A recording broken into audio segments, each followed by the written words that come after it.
Today's morning on the drive, I had stopped for a smoke and discovered one more nice plant. And it's a climber with a little roughish texture. I mean, not roughish, little succulent type of fleshy type of leaf is there. And it's called Arni, it seems, Arni or something in local language, Tulu.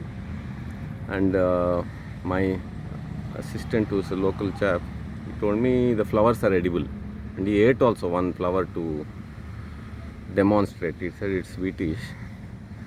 Then also it is has nice kind of sweet fragrance, aromatic flower. It looks of course occurring naturally, so wild and hardy in this region at least. I'm not